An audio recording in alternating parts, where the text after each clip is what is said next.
Afrique Média. Le monde, c'est nous.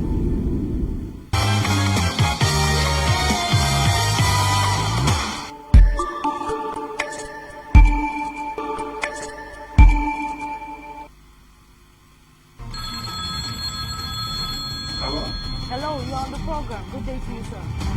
I very appreciate it. I very appreciate all what you are talking about it. Good day and good day to all the viewers of Afrique Media. Thank you, Afrique Media. Thank you for what you are doing. The African continent, especially the West African sub-region, is currently undergoing what many deem to be a wind of change as concerns governance. Military coups, which used to be a regular occurrence in Africa in the years that followed independence, have resurfaced and have now become the order of the day. Since August 2020 to date, the continent has witnessed 5 coups, with the most recent being that of Guinea-Bissau earlier this week, which was reportedly thwarted. Earlier this year, the military ousted President Rocha Marc Christian Kabore of Burkina Faso, blaming him for failing to contain violence by Islamist militants. A group of Malian colonels first seized power in August 2020 by ousting President Ibrahim Boubacar Keïta following anti-government protests over deteriorating security, contested legislative elections, and allegations of corruption. A second coup occurred in May 2021 with Colonel Asimi Goita taking over the presidency after coolies clashed with the new interim president, retired Colonel Bandor. Chad Army took power in April 2021 after President Idris Deby was killed on the battlefield while fighting rebels in the north. Special Forces Commander Colonel Mamadi Doumbouya led a coup in September 2021 against President Alpha Condé of Guinea, saying he acted because of poverty and corruption. Taking a look at all the coups that have taken place to date, one may conclude that the underlying causes that provoked them are insecurity, poverty, and above all, poor governance. The regional bloc, ECOWAS, has levied sanctions on these countries, but nothing seems to be changing. Rather, the populations of these countries have sided with the military and thrown their support behind them with the hope that things could change for the better. How then is this wind of change going to affect the West African sub-region and the continent at large? This is Views on the Continent. Stay with us.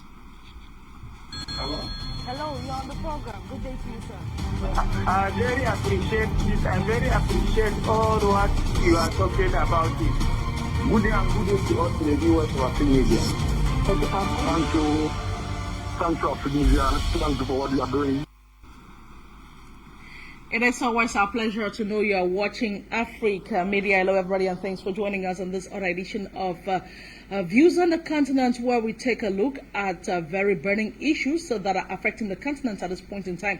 And our focus this day is the wind of change that has been sweeping across Africa, especially the West African sub-region. Now we are talking about military coups.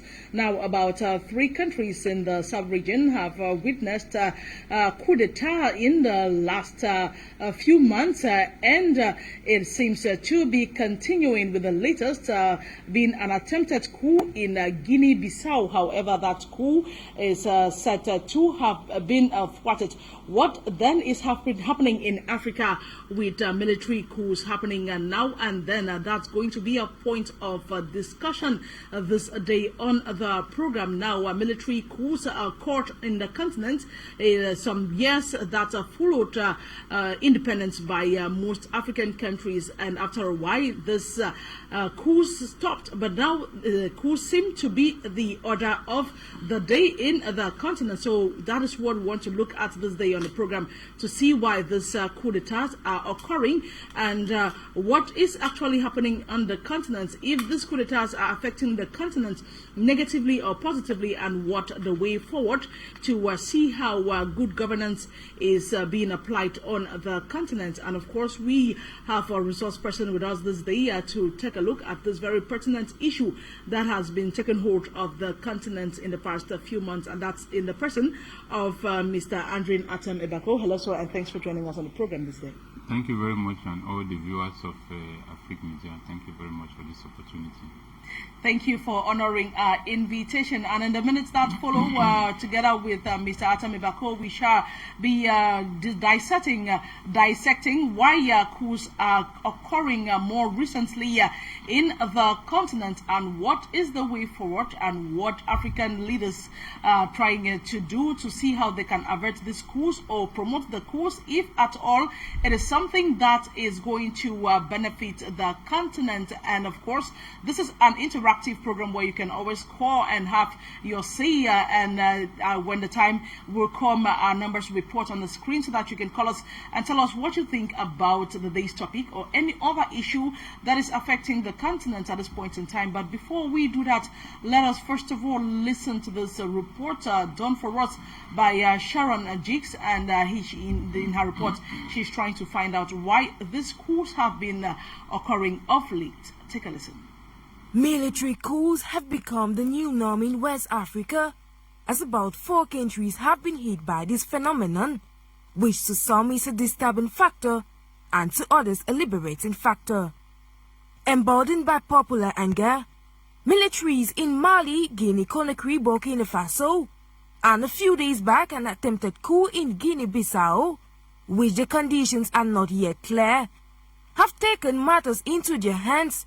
Staging 4 coups in 18 months has had reactions pouring out from all over the globe, mostly in the African continent. After the reaction of some bodies, President Paul Kagame of Rwanda in East Africa, during a video conference from Kigali in preparations for the European and African Union Summit to take place in Brussels on February 17 and 18, said he believes that the recent coups are consequences of bad governance, not leaving out the negative role played by some citizens to crumble the country, while pointing a finger at the Putschist soldiers.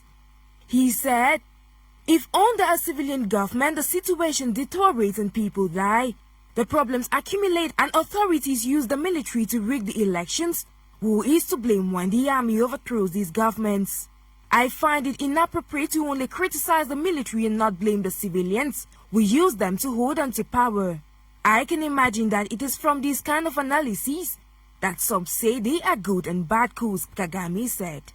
Several analysts are of the motion that persistent coups in West Africa and to a greater extent in other countries across the continent are a result of corruption and governance systems, with some of the opinion that the wind of change can take these countries out of the hands of imperialists. According to reports, Burkina Faso's history, for instance, is rated to have had the most successful coup attempt, as Burkina-based took to the streets to celebrate the ouster of President Roch Marc Christian Kabore. The military junta in Mali, on the other hand, has been condemned for wanting to hold on to power for the next 5 years. The Economic Community of West African States, ECOWAS, has come under heavy criticisms of the way they are handling the different coups under their blog. The ECOWAS, in its Protocol of Conflict Management and Resolution, has asserted its zero tolerance for power obtained or maintained by unconstitutional means.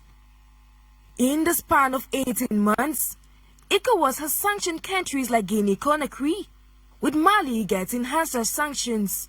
The West African bloc will today hold an emergency summit in Accra, Ghana, to discuss the coups in the region. However, speaking and listening to many Africans, they think the time for change is now, while some are not happy about the coups. Despite the mixed feelings about the coups, as most say, the coup in Mali is a good one but not the others. Others think all are good or bad. Many questions keep coming up as to if change can only come with the coups, what is causing the coups, are more on the way, and what lessons can be learned from these acts. That's a detailed report as to why coups are occurring in Africa, especially in the West African sub-region of later. So if you are just joining us, this is Views on the Continent, and we are looking at coups in Africa that has become the new norm. Is this a good thing for the continent? Is it a bad thing for the continent? That's what we are trying to find out today, and also we are trying to find out why these coups are occurring often of late, and what needs to be done if these coups have to be stopped or if they have to be promoted. We are going to be looking at all that in the course of this program. And like I mentioned earlier on, it is an interactive program. And when the time will come, our lines will be opened so that you can call us and tell us what you think about the day's topic or any other issue that is affecting the continent. And with us in the studio, like I mentioned earlier on, is Mr. Andrew Atem Ebako. He is a Pan-Africanist. Now, Mr. Ebako, when you take a look at Africa at this point in time, especially West Africa, we know of about 3 or 4 countries that have witnessed coup d'etat of late. What can you say about this new wind of change that is sweeping across Africa? Well, I think it is inevitable, and I think that the time has come over Africa and Africans to rise up and stand for their rights and to pursue the right to self-determination. And if you look at Africa, for over how many years we're talking about the independence of the African people, you come to realize that the democracy which Africa has been struggling to practice and struggle to keep has only divided the people, has created poverty, has created bad leadership, has created insecurities, has created corruption. It has left the people in great division where Africans are fighting Africans. And that is why Africans at this point, we have decided to stand behind coup leaders, because we have come to realize that that is the only way that the people's voice can be heard.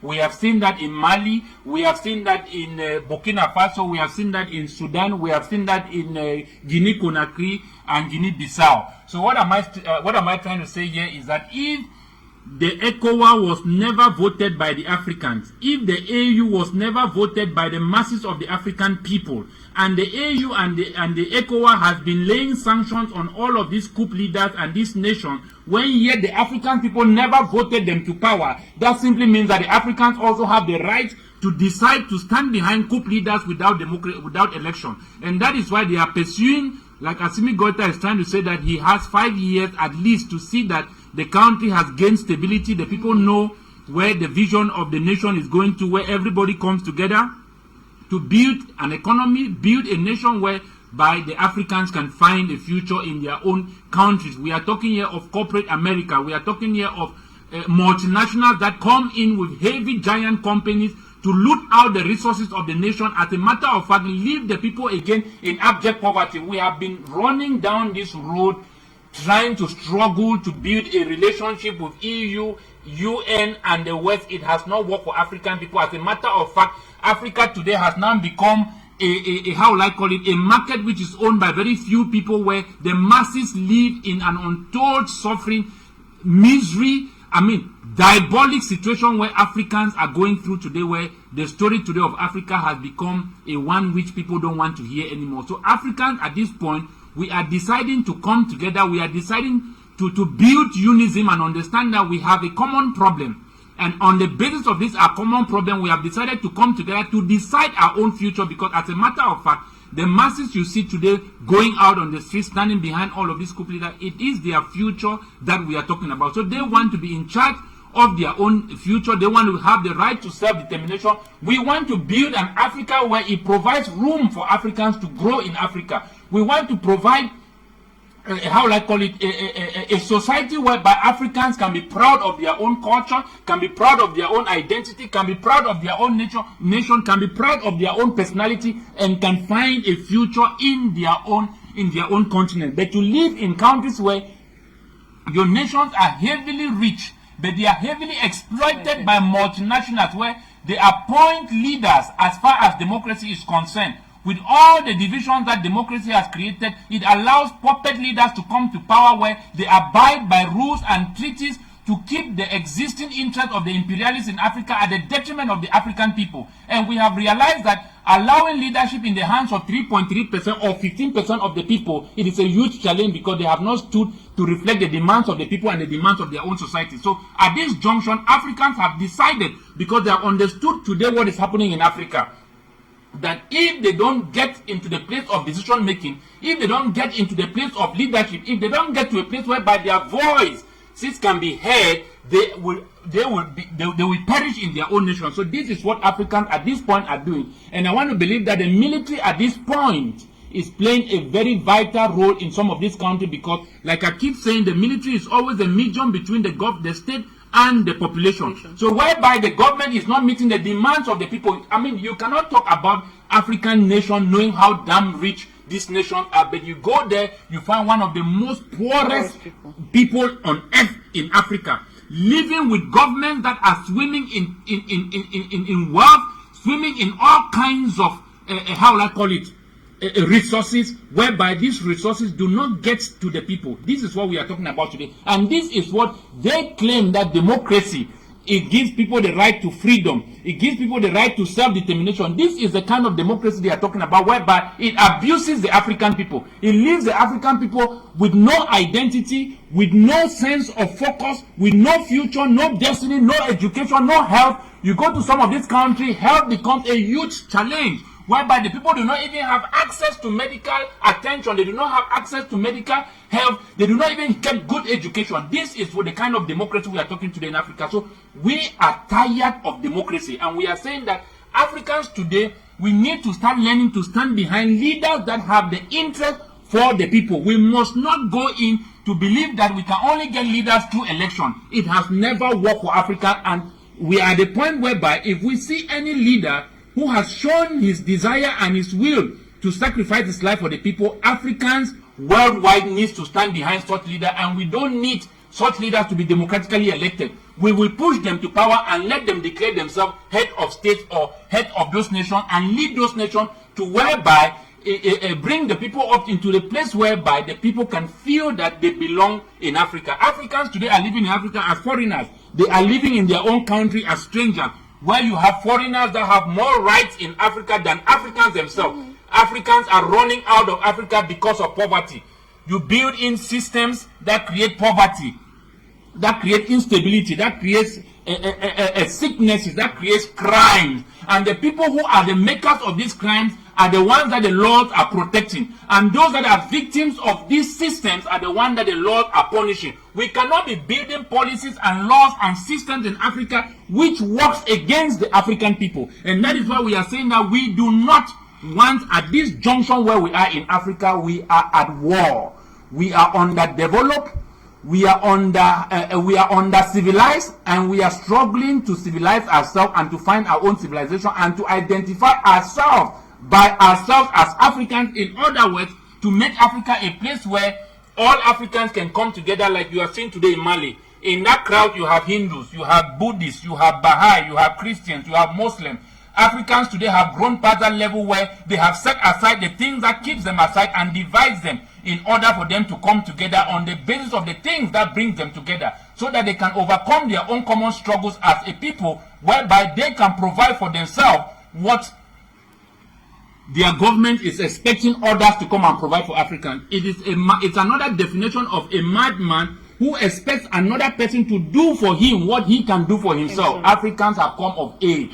We do not need leaders who will go and submit themselves at the level of the IMF and the World Bank, who got no value, and sell out their resources, the value of their nation. And at the expense of these resources, it causes the human resources to go into what I call voluntary slavery, because the Africans at one point live in abject poverty because their leaders have become gatekeepers and barriers to their own destinies, whereby they are allowing others, like I keep saying, enemies of Africa, to progress and to develop their own nation at the detriment of the African people. Do you know, when we are talking about human rights abuses and all of that, where we are seeing how we have a government in place, we are talking here of a coup leader who is asking for 5 years to stabilize his country.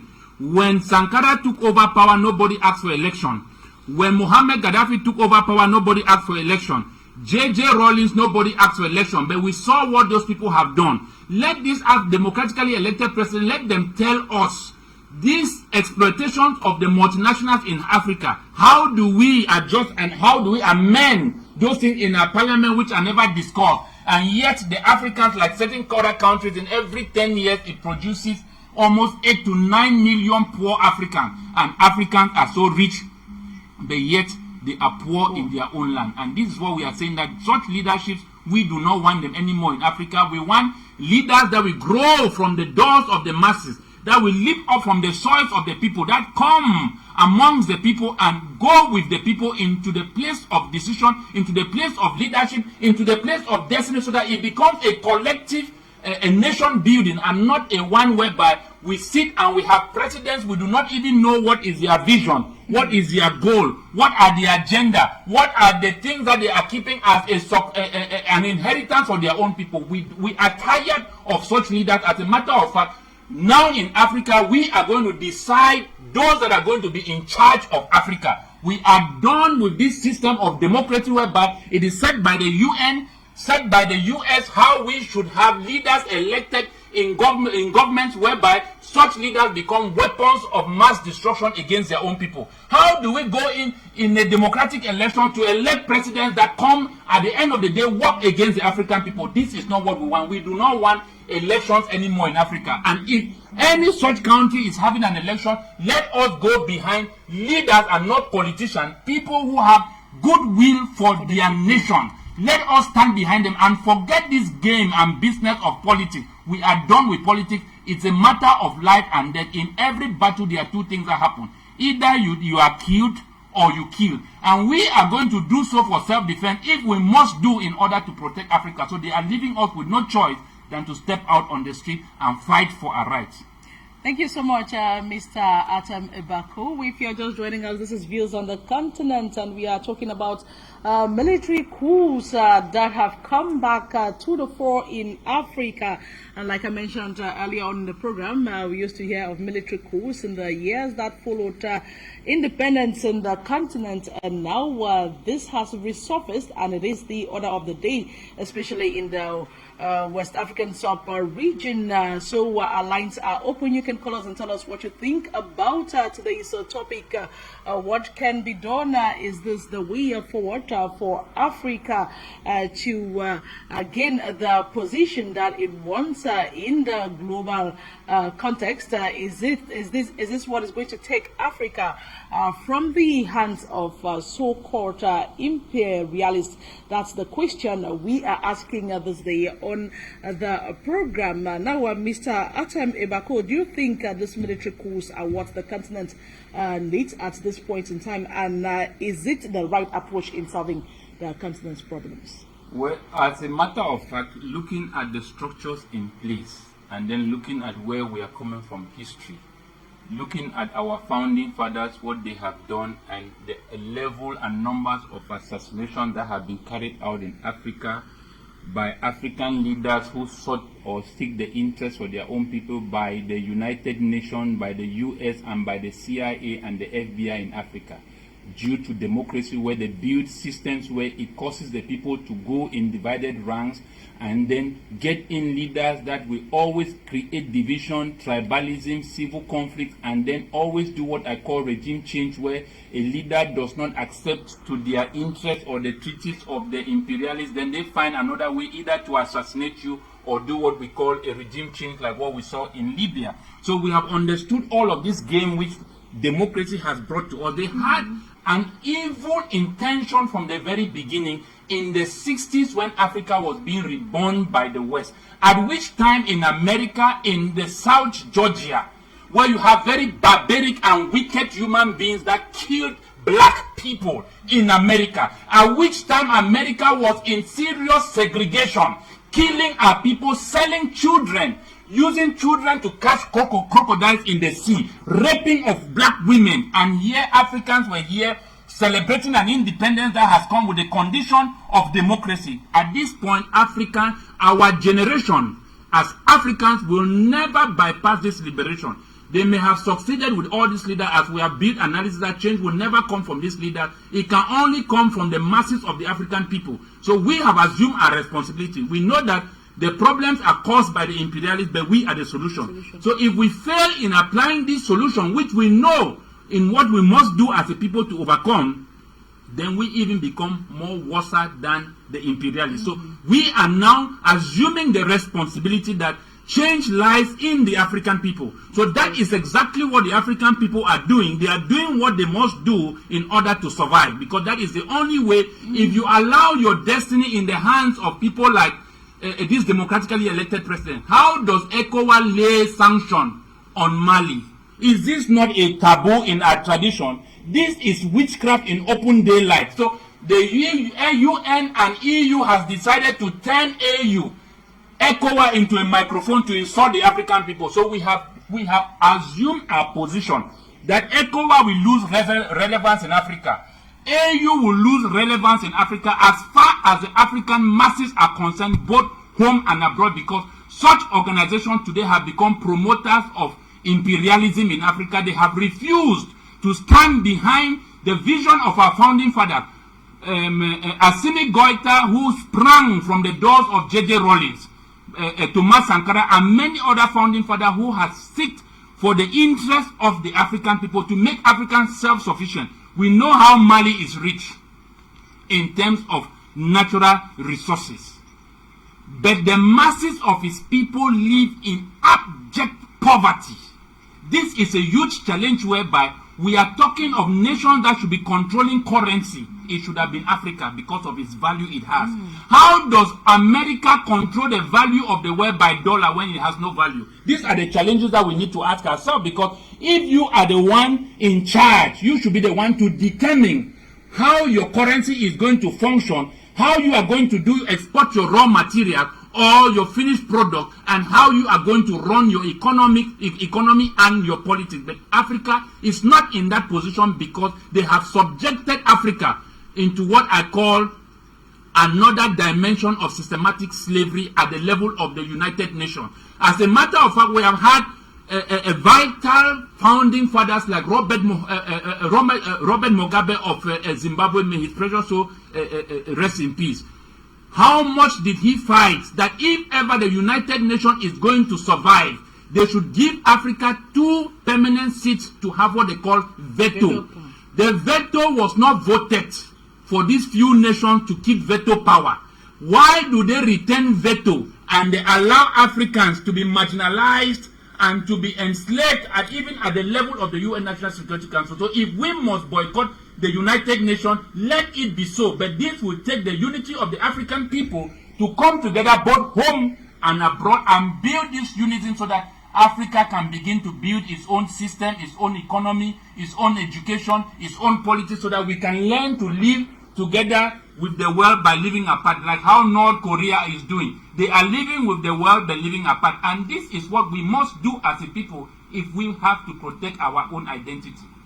All right, thank you so much, Mr. Asimi Goita. Our lines are open. If you're just joining us, this is Views on the Continent, and we are talking about military coups that have become the order of the day in the continent, and especially in West Africa. We know of Mali, Burkina Faso, Guinea-Conakry, and of late Guinea-Bissau, where, of course, it was reported that the coup was thwarted, and it has been termed an attempted coup.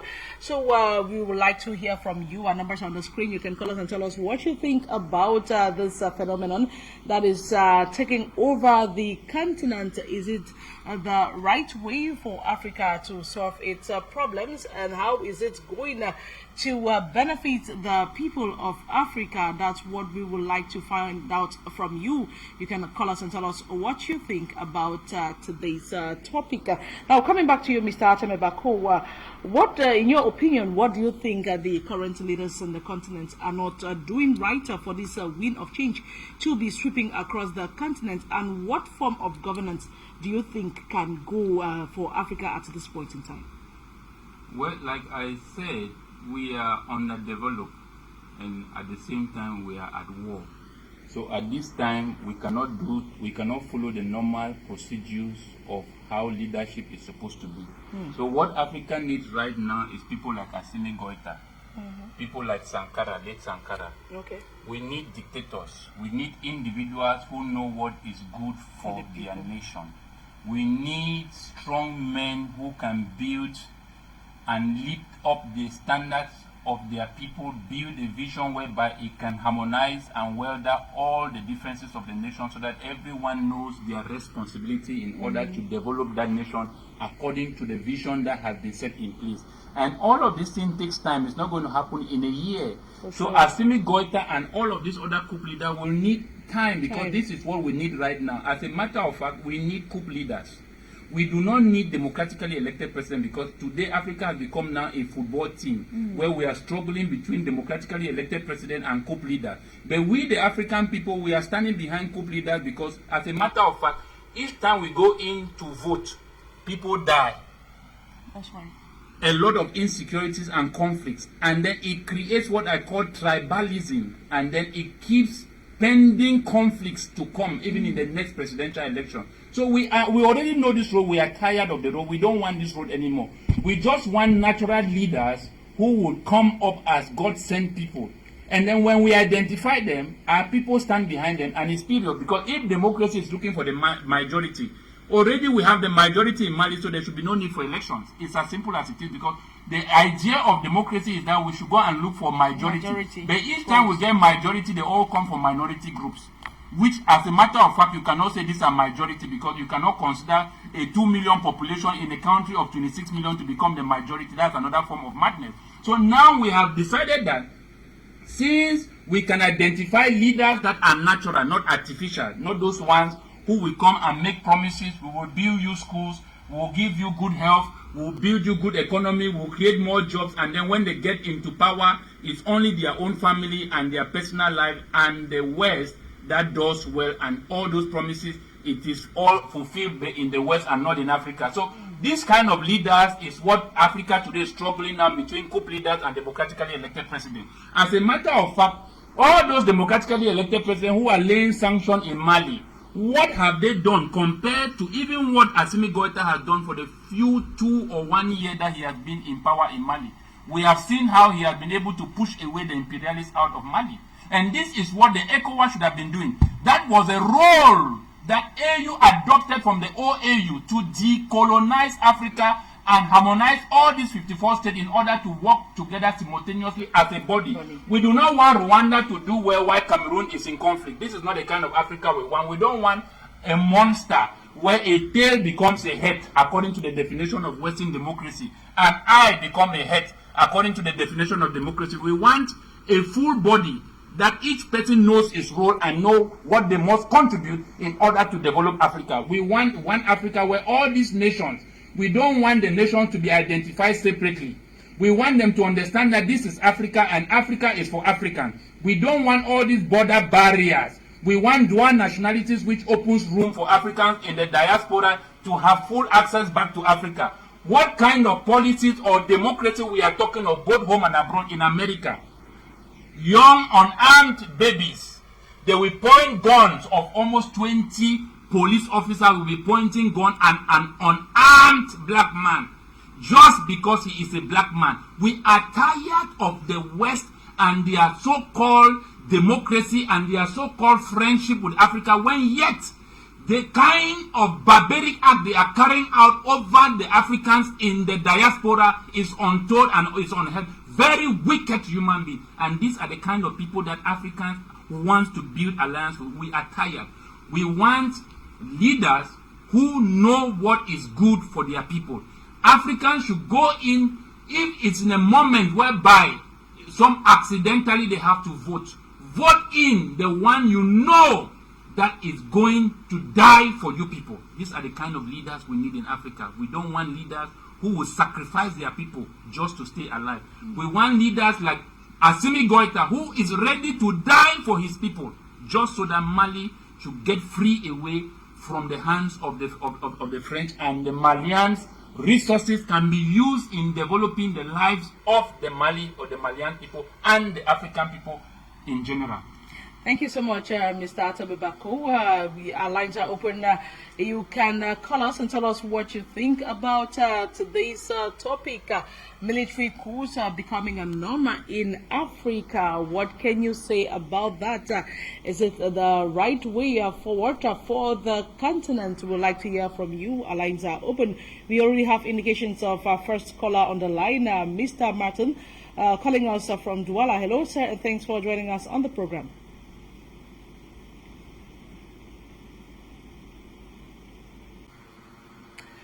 Can we get Mr. Martin calling us from Douala, Cameroon? Hello, and thanks for joining us on the program.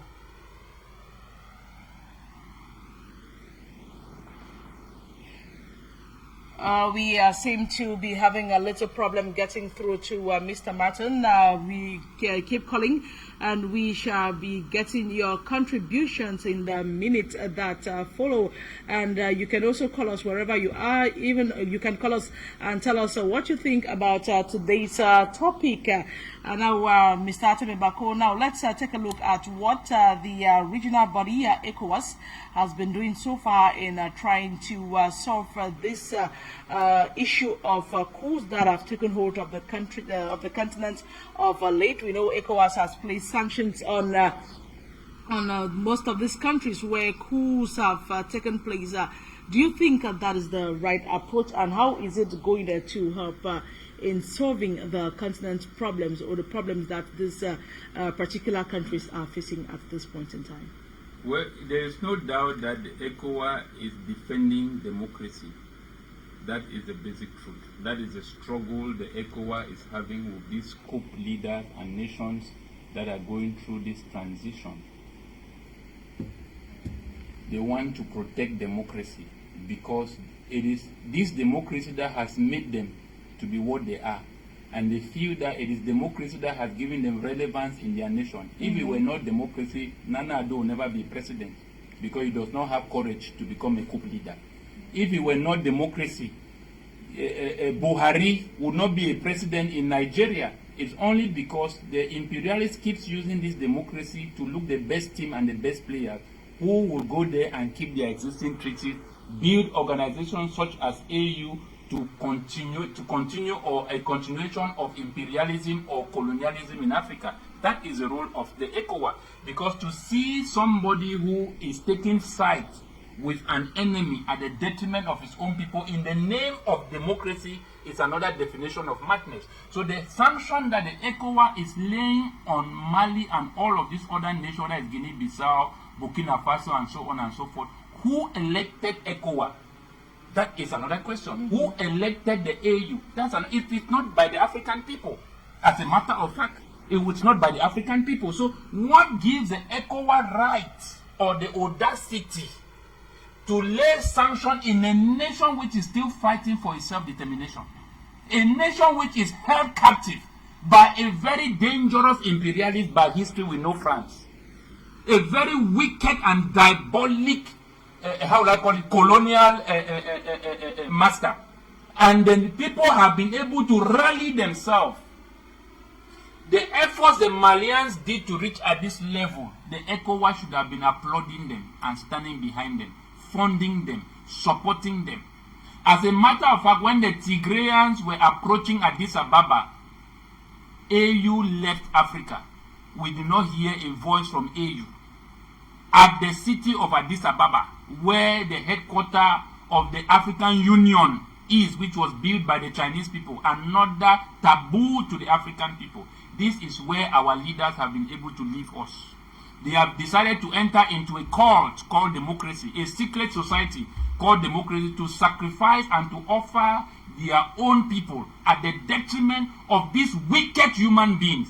How can EU be sitting down on what is happening in Africa? How does it concern them? What does EU do? Has EU become a clando where by EU sits on AU for AU to lead EU to where? AU was supposed to be for the African people. Why does EU? So EU now sits on AU so that EU should get first to its own destination before the African people get. So in other words, if Europe does not get, Africa should not have. Because I do not understand whether AU today has now become mid-foreign or a transport vehicle where it carries passengers on the road and then begins to drop each month at its own destination. So EU too decided to journey, a journey which belongs to African people. It decides to sit inside of AU. So this is what we are saying, that this organization called AU, in our generation, we will make such organization become irrelevant in Africa, because it is our destiny they were supposed to be managing. And we have realized that it is rather selling us out into what I call voluntary slavery and civil conflict, instability, poverty, and death. The rate of death alone in Africa due to poverty is very alarming. In certain countries, like how will I call it, in certain other African countries, you almost have 16,000 road accidents every year, which cost the lives of 1,000 plus 500 Africans every year. And these are the things that we are dealing with such leaders. That they live off well, bank their money in the West. When they fall sick, they go to the West. Everything about them is the West. As a matter of fact, it is like Africa has now become their office and the West has become where they live. These are the kind of people we are talking. So we do not want democratically elected president who, and when Magufuli entered into power, for 5 years he was eliminated because he refused all the debts which Tanzania was owing. He began a fresh phase in Tanzania. And that was a major challenge to the West, to have a president in seat who does not cooperate and abide to keep or to retain their existing treaties in Africa at their own advantage. And they term you a dictator. Why? Because you are functioning using a system which you agreed for them to bring to you. So we do not, as Africans, we are Africans. We are going to decide who are those that are going to be in charge in Africa. And we are saying that all these democratically elected presidents who have refused and have abided by this cult that the United Nations has tied them, where every year they go to summits at the UN in Washington, D.C. to hold meetings which does not meet the demands of the African people. As a matter of fact, Africans are absent in Africa because of such leadership. So we as a generation and as a people, we are going to push Pan-Africanism as an upgraded version and the only system which can give Africa and African peace in Africa and also rescue the world from the destruction which is pending by the United Nations. Democracy has been very abusive, not only to the African people, but as well in the West, even in the period of the COVID. The rights of the people have been abused. You go in different European countries, you see how the police forces that have been made to think like robots and missionaries are beating up their own citizens to force them to take vaccine, which is against their own human rights. This is a democracy we are talking of. So if the world is going to give Africans the chance to promote Pan-Africanism, the right leaders are going to emerge out of Africa and they are going to set Africa, bring order in Africa, whereby Africa becomes a place where all Africans can find an opportunity in spreading the right truth and building the right leadership, which even the West can copy from Africa. Even the West can implement what Africa is doing in order to stabilize Africa. So Africa is supposed to be an example to the world, and we are deciding, and we have decided to make it so that the world can learn from what Pan-Africanism is all about. It's not only about Africa. It's not only about the African. It's ensuring a better life for all human beings in this world. That is what Pan-Africanism is all about, because the order of leadership, prosperity, peace can only come from Africa. If Africa has been the source and the foundation of the civilization of the West, and all the finest minds in the world are from Africa, that simply means that Africa is a symbolic place, and we know why we are advocating for Africa to have the right to self-determination, because we understand that if the world is going to get better, Africa will have to be united, whereby our people that are in the diaspora can be liberated from this systematic slavery, whereby they are treating them as orphans because they have been able to disassociate them away from their own motherland and from their own birthright, taking them away from their identity. So they have now become people who got no value, and so then they are treated anyhow. We want to bring back these Africans back to Africa and give them this sense of identity and this sense of belonging, so that the world can become a better place. Thank you so much, Mr. Atem Ibako. This is Views on the Continent, and we are talking about military coups that have become the order of the day in the continent, especially in the West African sub-region. And our lines are open. We still have a few more minutes to be on the program. We have indications that Mr. Martin is back. Hello, and thanks for joining us on the program.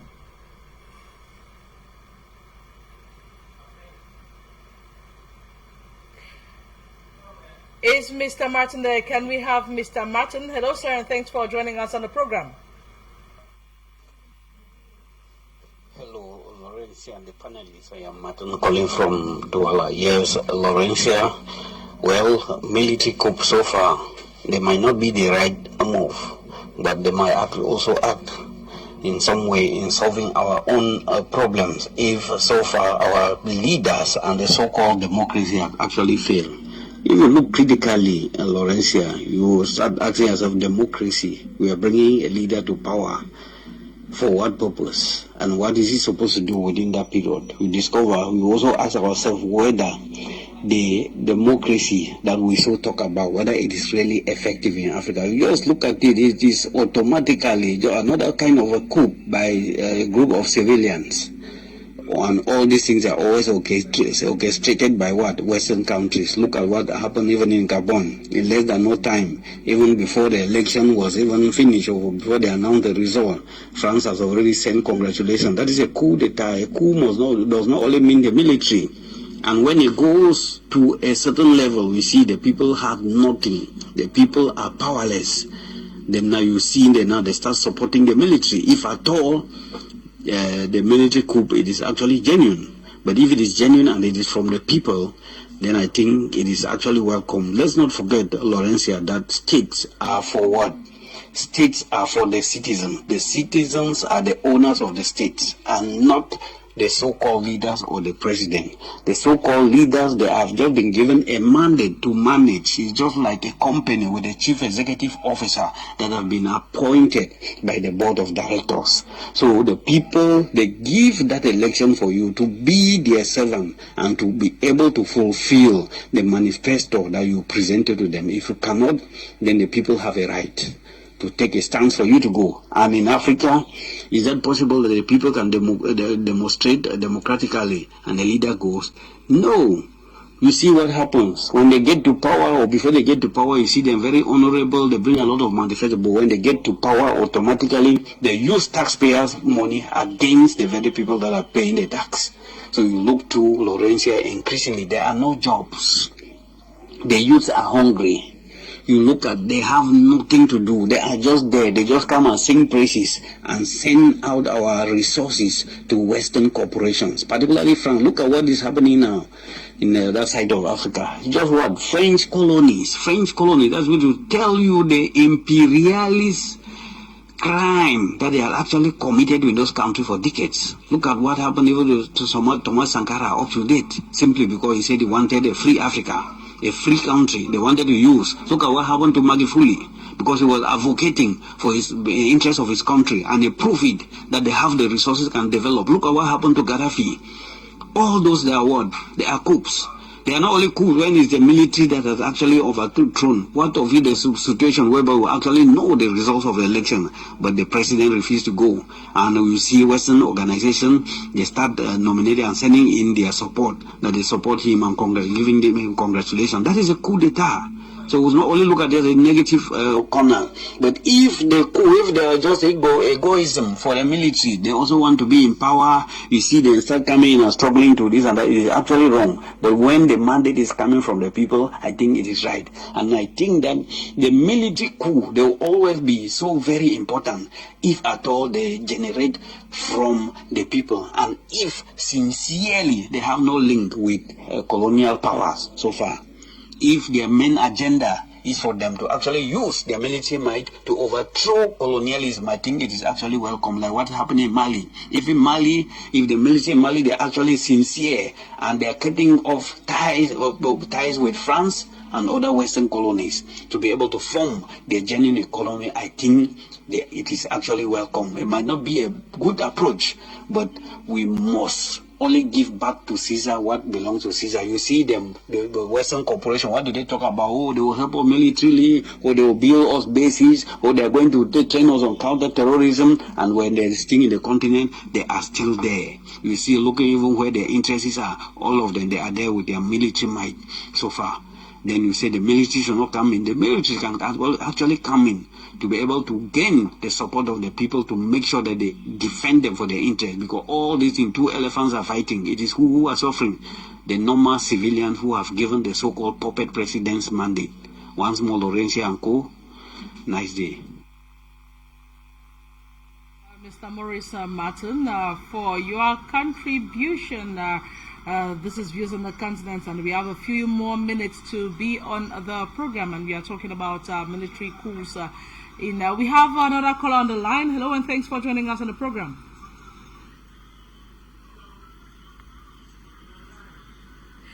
Hello, and thanks for joining us on the program. Tell us who you are, where you're calling from, and go ahead with your contribution. Good evening to you, madam. Yeah, the problem is that in Africa we have all many people they don't know language. They go to Canada, they use right? I did it because we can't imagine they are killing in Africa. Said, or you turn down the volume of your receiver. All right, you can still try to get to us and tell us what you think about today's topic. Please, we would like to appeal that when you call us, you step away from your television set so that we can hear you clearly. And that caller can always get back to us. We still have a few more minutes to be on the program. And we are talking about military coups now, Mr. Asimi Goita. We have a few more minutes to be on the program now. Many a times, leaders on the continent have been likened to puppets of the West. Do you think this wind of change will actually free Africa from the hands of imperialists? Yes, that is the agenda, and that is what we as African youths, that's what we stand for. We stand for change, we stand for self-determination, we stand for an Africa which is built by Africans. We stand for an Africa which has no influence coming from the West, an Africa which is able for Africans to do for themselves what they know is best for them. This is the kind of Africa that we want to build, an Africa where we'll be able to have pride to ourselves and for ourselves. Effective leadership in Africa is only going to come from the masses of the African people's unity. That is going to give birth to genuine leadership in Africa. That simply means that the African people are going to participate fully in the leadership process of their own future and that of the coming generation. Secondly, I want to say that Asimi Goita has done something where history will always live to remember him. We have always known the West to build systems in Africa for Africans to fight against themselves. Asimi Goita is the only leader so far that has been able to cause imperialists to fight among themselves by using Russia against the West, by using China and Russia against AU and against the ECOWAS. Asimi Goita has played a game in Africa where history will always live to remember him. We have always been hearing that Africans hate themselves. Today we can say that the veto members are now fighting among themselves because of one man called Asimi Goita in a small Mali, which people like Nana Addo Buhari and all those other heads which are big have not been able to do. So this is the kind of Africa that we want to sponsor. We want to be able to push our agenda forward, because we do not want an Africa where we have democratically elected presidents who get into power and then seem to own the property of the nation in the absence of their own people. It's like a man who acquires his father's property without the consideration that the father has other biological children. This is what democracy has brought to Africa. We have seen presidents as witches and wizards, not because they have bad will for their people, it's because they have entered into a cult. If we knew from the beginning that democracy was a secret society, we would have taken a different approach. We knew that it was giving the Africans the right to decide what they want. But we came to realize that each time they go out to decide their future, they come from very small minority groups, which kills and dissolves the power and the will of the people. A country's destiny becomes a game of chance where they gamble where the country is supposed to go to. So we have understood all this game, and Africans are now saying all over the world, we don't want democracy. Let the colonialists leave Africa with their systems, their structures, their currency, and allow Africans to manage themselves. That is our position for Africa today. Thank you so much, Mr. Ateme Bako. Thank you so much for honoring our invitation. And it is on that note that we are going to draw the curtains on today's edition of Views on the Continent, what Africa needs at this point in time, or what is actually clear for Africans is that democracy is not a form of governance that Africa, that is good for Africa, and Africans are gradually waking up from slumber, according to some analysts, and Africans have to take their destiny into their hands, and by so doing, putting aside leaders that are not there for the good of their own people. Now, another edition of the program comes up tomorrow at the same time that 14 hours GMT. Do join us to take a look at another interesting issue that is affecting the continent at this point in time. Until then, you have a wonderful day in the company of more programs on Africa Media. Hello, you're on the program. Good day to you, sir. I very appreciate this. I very appreciate all.